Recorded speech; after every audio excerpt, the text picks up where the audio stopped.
Hi everyone and welcome to Dean Park. Thanks for watching and I hope you're well. Lots been going on in the last month, both up here on the layout and with other projects, so lots to kind of bring you up to speed with, including this, which is the new ESU portable controller, which talks to my ECOS command station. So I'll go through some of the kind of features on this. This is a kind of new product from earlier in the year. I've been looking at it for some time, but eventually I kind of gave in and ordered one from Rainbow Railways. I've also got lots more to show you, which includes I bring more of my locos to life, including this Class 45 by fitting sound from Jamie Goodman. I take a look at the all-new Accurascale sound-fitted Class 89, giving you 3 features that I particularly like about this model. I give you a very quick update of the scenic work at the west end of the layout, which sees Pico OHLE masts start to be installed on the layout.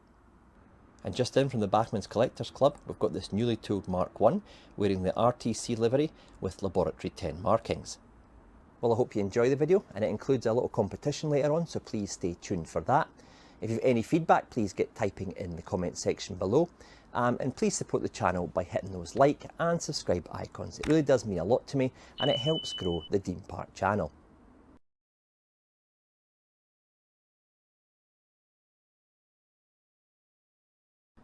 As I mentioned at the top of my video, I'm going to fit sound to both the Class 45, which is a Bachmann model, and the Hornby die-cast A4 there, so Nigel Gresley. I'm going to use an array of speakers, depending on which one will fit. However, for the A4, I'm going to stick with my tried and trusted 20 by 20 millimeter speaker. That fitted in my Union of South Africa die-cast A4 that I did last year. I'll put the link to that video at the top of the screen. So that's the one I'm going to choose for there, because space is quite tight within the tender. But then I've got a different selection here that I can look at for the Class 45. Possibly going for the 25mm square one there, but we'll see when we get the body off. When I took the body off, there was quite a shallow space here in this well for fitting a speaker. If you put any great size of speaker in there, you're going to foul the roof fan on the body of the loco. Some people get around this by removing the roof fan and just having an empty radiator grille so you can see right into the speaker. I prefer to keep the radiator grille on the body of the loco. So what I've done here is I've fitted a slightly shallower speaker at the number 2 end, and this is a 30mm by 18 by I'd say 4.5, 5mm deep, and it gives a good sound. So what I'll do is I'll pop the body back on and I'll let you hear it going around the layout.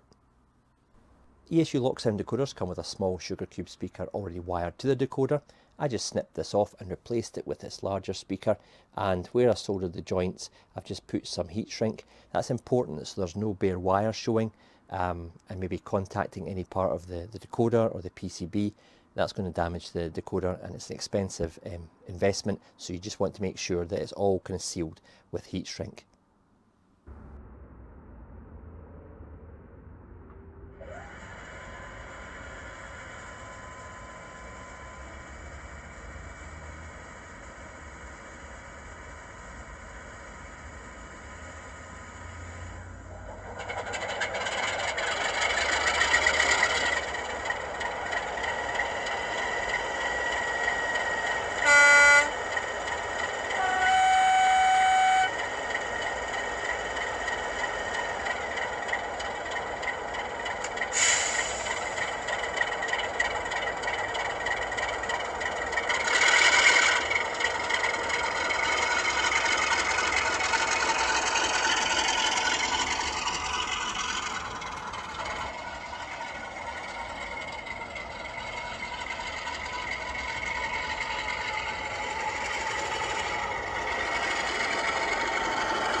Well, I was really impressed by that, the range of sounds upon startup and how the headlights dimmed as current was drawn away from the lights to start up the actual engine, which would happen on the real locomotive.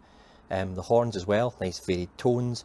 There's different functions for particular length of horn. You've got obviously functions 3 and 4, and then you've got other ones down the function list as well.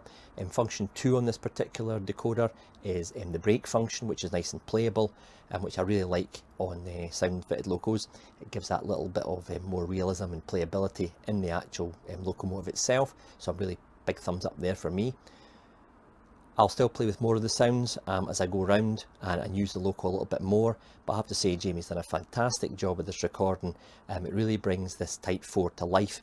It's the first peak that I've had with sound fitted, and based on the sound recording from Jamie, I can't see it being my last.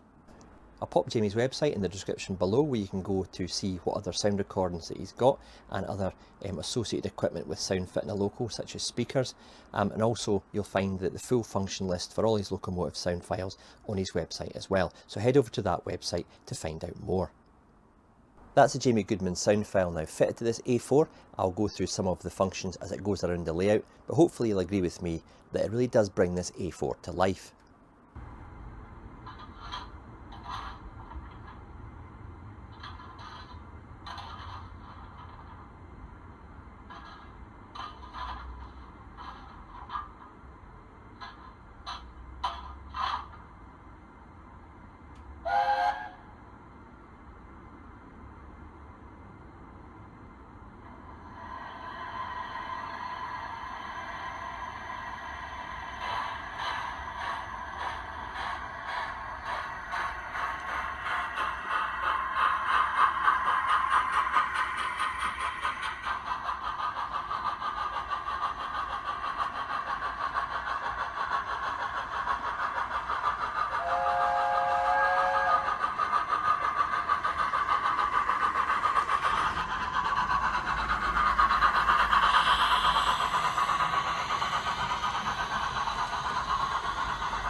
I really enjoy playing with the sound functions on that decoder. I like the little touch when the fireman's finished shoveling his coal, he just puts his shovel into the coal in the tender and leaves it sitting there.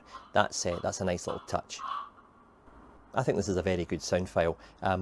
Obviously only with a 20 by 20 speaker in the tender, you are limiting the sounds a little bit. Maybe there's scope for putting the speaker inside the main body of the loco. However, that would require a little bit of rewiring, and I've not really looked into that as yet. However, I still am pretty impressed by the sound levels that I'm getting from the speaker I've fitted. Well, I hope you enjoyed listening to those sounds that I fitted in the Class 45 and the A4. If you wish to find out more about the sound files that Jamie does, please head over to his website. I'm in no way affiliated to Jamie, I'm just a very happy customer.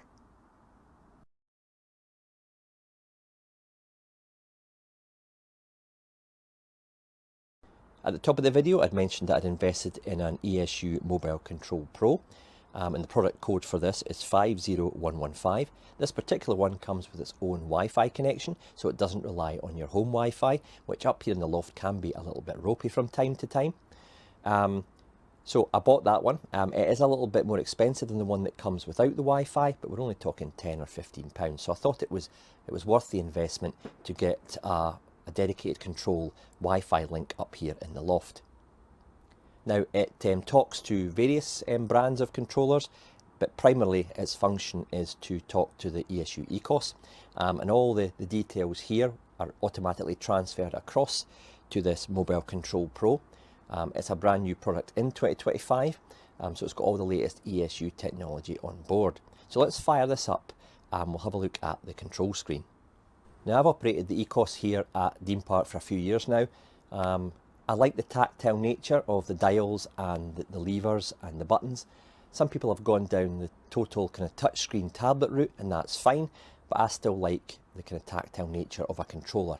This command station here kind of incorporates both. You've got an Android there with a dial and some physical buttons and sliders. When it's opened up, you'll see the home screen there, and to control the trains you just go into the train icon and it will bring up all the trains that I've kind of operated recently. And along the top there you can see some of the locos in class 91, 47, the 45. You can see the icon there, and that relates to the same icon as on the screen of the ECOS. It's all automatically transferred across when you link the Control Pro here with your control station. The icons for controlling the loco are very similar to that on the ECOS. These are probably a little bit more modern, being around about May 2025 I think this was released, whereas the last time I updated this was probably before Christmas. So if I plug this ESU into my kind of home Wi-Fi, it'll update all the icons. ESU kind of do that periodically anyway, so I really probably need to do that. They're pretty obvious anyway what they are. I want the sound, for example, this class 45 on. I just press the sound icon. You may be able to hear the loco fire up in the background. And obviously you've got your lights, your horn, and all your other obvious ones like flange, squeal, and roof fan.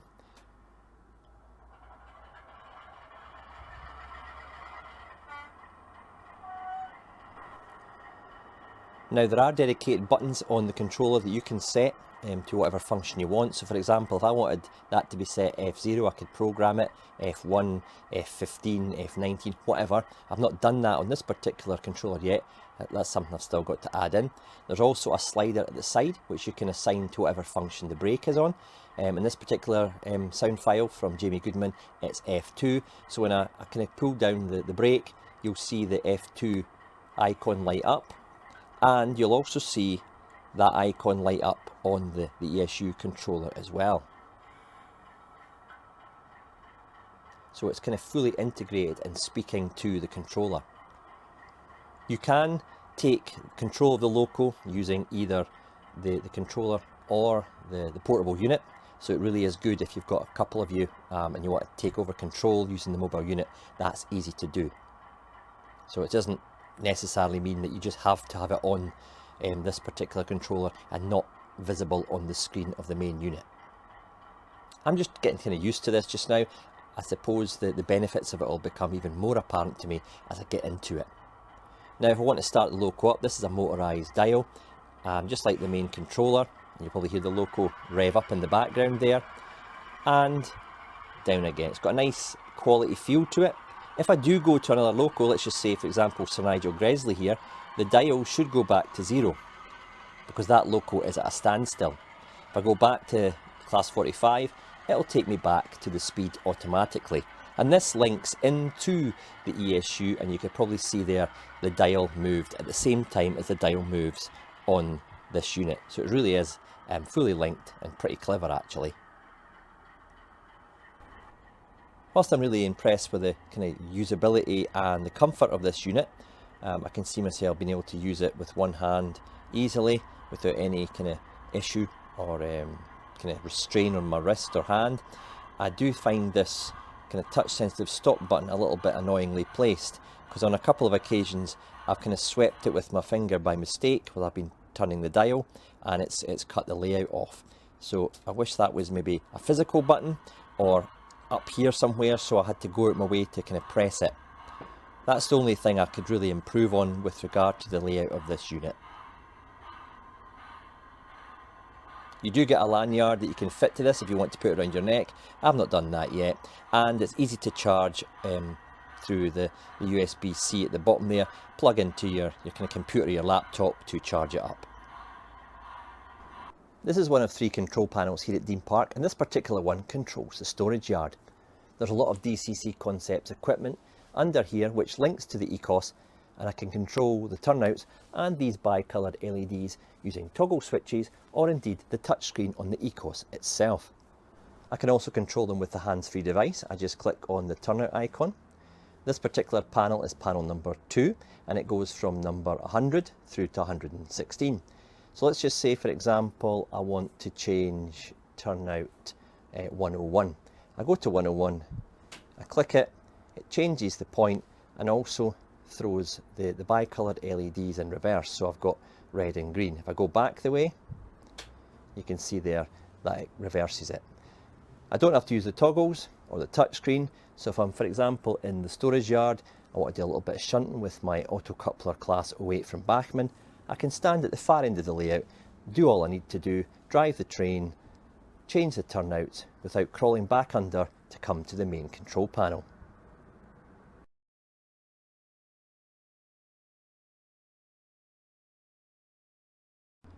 In late September, I finally took delivery of my Accurascale Class 89 with sound. This comes in the original Intercity Swallow livery, which dates it to the late 1980s. Now, the word stunning is a word that's far too readily used with models. Everyone thinks everything's stunning. However, some of the details and the design features on this model can fit into that word's category. So we'll take a very quick close look at this model, and I'll point out some things that I like. The underframe and the bogies on this Class 89 are BEA beautiful. They really are bristling with extra detail, and even some of the moulded detail has been finely painted, and they really do just make this loco stand out. The designers at Accurascale really have to be commended for the effort that they've put into designing these bogies, and also to the factory who've got to, produce it, assemble it and paint it. Nothing came in the box that was detached. The model is robust, and when I take you on to the next feature that really does impress me, the way it's been manufactured really is top drawer. Now, when you start up the loco using F1, the pantograph automatically goes to the race position. However, in the default race position, it's far too high for my particular OHLE, so you can adjust CV368, and the higher the number that you put that value, the lower the pantograph goes when it's in the race position. And I've set this at 40, and it's just the right height to go under my Pico OHLE through the station, and indeed on the upper main lines as well. You can also alter it in the lower position by adjusting CV367, but I've just left this at the standard value. I feel that the pantograph operation is a step forward from the Class 92. Obviously that loco had its twin pantographs, but I feel the mechanism on this Class 89 is a lot smoother and indeed a lot quieter as well. What I would like to see in the instructions are a little bit more information on how to vary the height of this pantograph. Yes, it tells you 367 and CV368, but it doesn't specify, the higher the value, the lower the pantograph goes, etc. So perhaps just a little bit for the layman in the Accurascale instructions, just to kind of aid with, varying that height just a little bit easier, because I had to have a little play around with it myself to get the height set. One feature on this model that I really like, and it might be quite trivial, is the absence of a removable roof panel to access the decoder. If you've watched my videos over the past 2 or 3 years, you'll know I'm just not a fan of this feature. On some models they don't fit very well, there's a gap between the removable panel and the roof, and it just really does stick out like a sore thumb. So I really am glad that the Accurascale designers, probably because of the pantograph design on the roof, have omitted this feature, and you just have to remove the body with 4 clips to access the decoder. One area that did cause me a little bit more work to get the body off was having to remove one end of the jumper socket from the side of the cab, which is attached underneath the buffer beam. These were both fixed in place by glue, so a little bit of prizing apart with a pair of tweezers pulled one out and I managed to get the body off. These are actually at both ends of the loco, so make sure if you are removing the body, these are detached before prizing the body off the chassis. Apart from that, it was really a doddle to fit the drivers into the cab, which obviously is why I needed the body off. And the drivers themselves really are impressive 3D prints supplied via Accurascale, but they're designed by Model U. As I mentioned, I've fitted drivers to this, and these are 3D scans of Fran and Patrick. Patrick being the second man, and Fran taking control in the driver's seat. The whole front of the loco is beautifully finished, lots of detail. It's got the original jumper sockets that are attached to the front. These were removed in later refurbs and liveries, so it is present on the original livery and this Swallow one. One thing I'd like to see is the aerial above the cab window is made from plastic and it's painted white. And with a little bit too much flexing, and I've seen this on some models, the paint can flake off. I would like to have seen just a white plastic aerial being used here. I'm sure they could have got the white to match the white paint of the cab roof. It's just a small thing, but you know, as the models are used, picked up, put in their boxes, this is something that could, you know, deteriorate, and you might have to end up touching it up with some white paint yourself.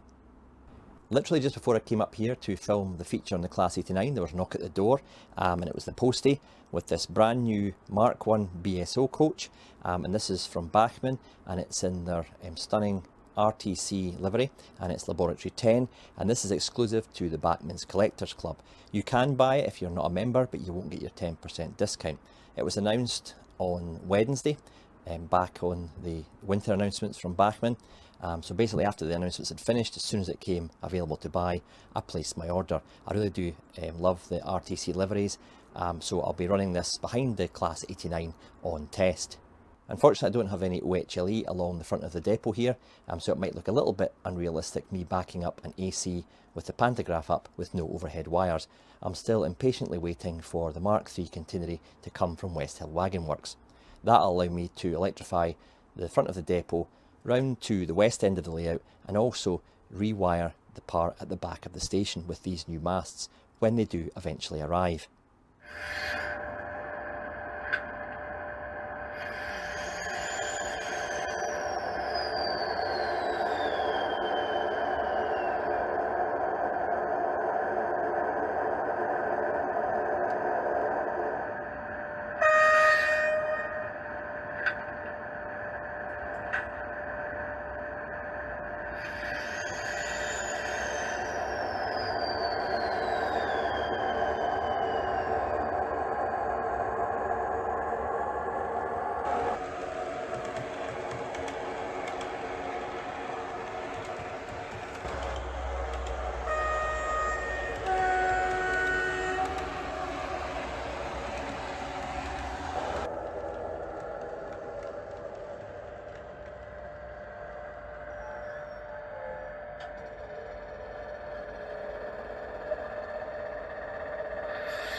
I have to say that's really a sharp sound profile they've got on there, really brought to life with the Accurathrash speaker.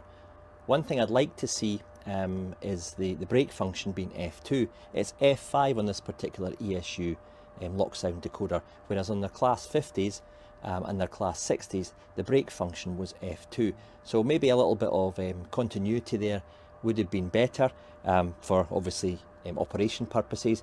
However, once you get used to it, F5 is fine, but F2 is my preferred choice with regard to brake.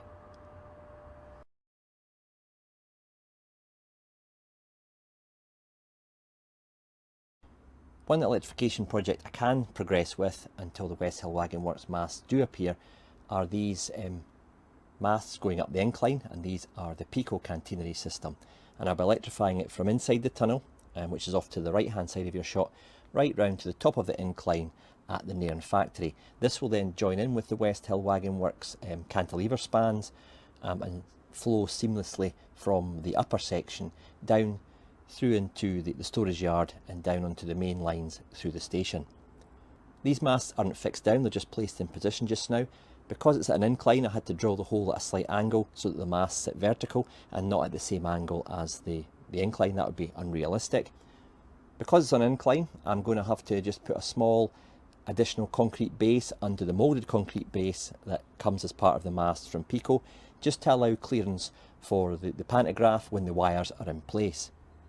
This will be getting done over the next 3 or 4 weeks, and hopefully I can bring you an update on that before the end of the year. This is one of the Pico masts. It's made from metal. You've got to solder just the registration part there to then fit the wire onto there. These are some wires that I've just painted up in a very dark grey, Humbrol 32 to be precise. I primed them with etched primer first because they're a kind of copper brass material, so you have to give it an additional prime to make sure that the paint sticks to the metal. As I said, they'll get fixed to this small registration arm here, and they'll be soldered on, just like I did with my previous installation of the OHLE through the station. I did a video on that. I'll put the link to that at the top of the screen. And I mentioned in the previous clip about making small bases just to boost the height a little bit, and that's what I've done there. They were just laser cut, and they just fit over the base there like so, and they'll fit and get glued onto there. Behind the retaining wall that I just showed you in the previous clips, in between that and the back seam, there's a small gap, and I modelled small strips of ply, and I've put ground cover on them with some static grasses. They'll then get fitted behind the retaining wall, and I'll put bushes and shrubs just to blend in the back scene with the actual layout.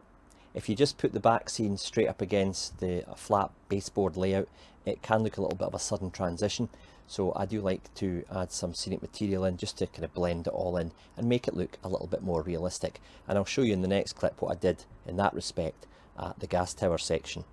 See what I mean? You really can't tell where the layout finishes and the back scene begins because I've used undergrowth, bushes, small trees, just to kind of blend in that transition from the hillside into the vertical back scene.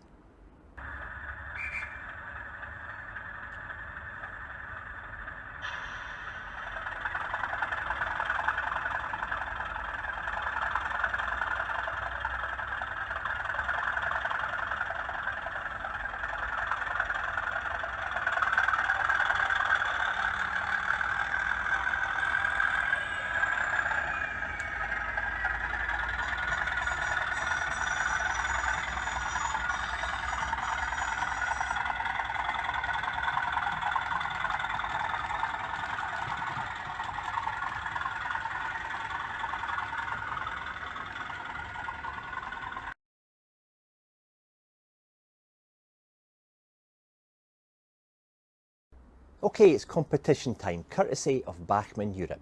When David and Richard were up here at Dean Park filming the Class 47 launch exclusive, David noticed that I had quite a few Scenecraft items scattered about Dean Park, and these include double and single lane engine sheds, loco wash plant, industrial chimney, which is a very rare kit now, line-side substation and static caravans, single and two-storey houses under construction, line-side communication cabinets, as well as some line-side details as well, along with some station buildings including a buffet, ticket kiosk, platform furniture and a car park ticket machine. I'm a big advocate of ready-to-plant resin buildings from the Scenecraft range. In fact, I've used them around Dean Park since the very beginning, and I'll continue to do so as and when required. The two competition prizes I've got for you today, we've got an N-gauge concrete footbridge, and we've got a 00 gauge depot mess room and toilet with white doors. These are currently part of the Bachmann range, and they're up for grabs in this competition. So just how are you going to win one of these prizes?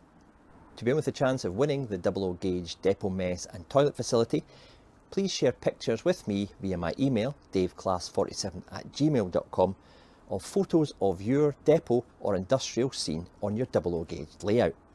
I'll then pick the best one and the winner will be announced in my next layout update. The detail on these items is fantastic. They come pre-painted and weathered, and really all you have to do, as I said earlier, is take them out of the box and plant them on your layout. They really do bring a scene to life. The dimensions for this depot mess are approximately 127 by just under 60 and around about 49 millimeters in height. It's a hollow item, so you can put detail inside and some lighting, so that when you can peer through the windows you can see some detail with the lights on. This item retails around about the £42 mark, so it's a good quality item for the price. And it's free to win in this competition. To be in with a chance of winning this N-gauge concrete footbridge, the details are the same as per the 00 gauged item. Email me at daveclass47@gmail.com and a photograph of a station scene or any particular area on your N-gauge layout that you would fit this footbridge. As with the 00 gauge item, it comes fully painted, detailed and weathered, and on this particular one it's got really fine attached handrails up the walkways at the sides. So it really is an impressive addition to any area of your N-gauge layout, such as a station or town scene. The N-gauge concrete footbridge dimensions are, from end to end, approximately 117 millimeters. The clearance from the base to the footbridge walkway is about 31 millimeters, and the depth of the item is about 62 millimeters. These two models come courtesy from Bachmann Europe, so thank you to them for their generosity in donating these two models for prizes. The deadline for entries is 12 PM on the 30th of November. Any entries after that will not be accepted, and it's only one entry per person. Good luck, and I look forward to seeing your photographs from your depot or industrial scene for the 00 gauge model, or station, town, or any individual scene that you could put this concrete footbridge on your N-gauge layout. Well, that's all I've got for you in this update. I do hope you've enjoyed watching, and please don't forget to enter that competition by emailing me direct at daveclass47@gmail.com for your chance to win a 00 gauge or N-gauge Scenecraft item courtesy of Bachmann Europe. In the meantime, I'm off to play with this new controller. Take care, and I'll see you in the next video.